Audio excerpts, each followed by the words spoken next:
Century 21 et ses 915 agences immobilières au service de vos projets partout en France présentent Sud Radio Conseil de famille.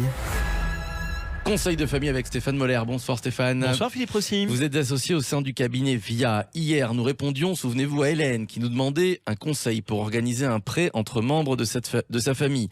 Ce soir, pour prolonger cette chronique, nous allons répondre à Stéphane qui habite Tours et qui nous demande si les règles sont les mêmes pour prêter de l'argent à un ami.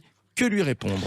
Alors commençons par rappeler ce qu'est un prêt entre particuliers. Le prêt personnel entre particuliers consiste en un prêt d'argent entre deux personnes physiques sans besoin de recourir à une banque. Oui, le cercle n'est plus seulement limité aux amis ou à la famille. Exactement, le prêt entre particuliers est particulièrement avantageux lorsqu'il est difficile d'obtenir un prêt bancaire. Quelles sont donc les formalités à accomplir? Eh bien, les formalités sont les mêmes que celles évoquées lorsque nous avions évoqué le prêt familial. La loi impose un écrit permettant de prouver le prêt pour tout montant supérieur à 1 500 €.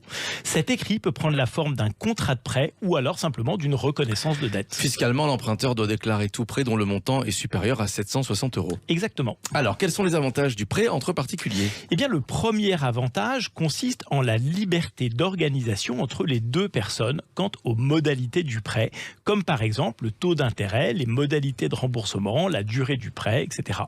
De plus, le prêt entre particuliers est accessible pour tout type de prêt, comme par exemple créer une entreprise, réaliser des travaux, acheter une voiture, un appartement, etc. Oui, c'est effectivement assez intéressant. Cela permet de se financer à faible coût et d'éviter les longues procédures bancaires. Mais Stéphane, j'imagine qu'il existe également des limites. Et oui, comme dans tout contrat, il existe des avantages et des risques. C'est notamment le cas pour les personnes inscrites au fichier des interdits bancaires de la Banque de France ou qui ont déposé un dossier de surendettement. Les banques refusent ces clients car elles ont accès à ces informations. Mais les particuliers n'ont pas accès à ces informations et sont donc susceptibles de se prêter de l'argent, alors que la contrepartie serait insolvable sans avoir parfaite connaissance du profil du débiteur. Le prêt entre particuliers n'exonère en rien le prêteur du besoin de faire attention à la qualité de son débiteur. Il faut faire attention à qui on décide de prêter son argent. Stéphane, que se passe-t-il en cas d'insolvabilité du débiteur? Eh bien, c'est là que les choses se compliquent. Les procédures sont exactement les mêmes que pour les établissements financiers. Il convient d'adresser au débiteur une mise en demeure, puis un commandement à payer. Si nécessaire, les modalités de remboursement du crédit pourront être réaménagées et, en dernier recours, il faudra faire appel au tribunal d'instance ou au tribunal de grande instance en fonction des montants qui ont été prêtés. Merci Stéphane Moller, une fois de plus, c'est très clair. Vous retrouvez nos chroniques quotidiennes sur le site de Sud Radio et vous continuez de poser toutes vos questions sur le blog de Conseil de famille, conseil avec un s-2-famille.com.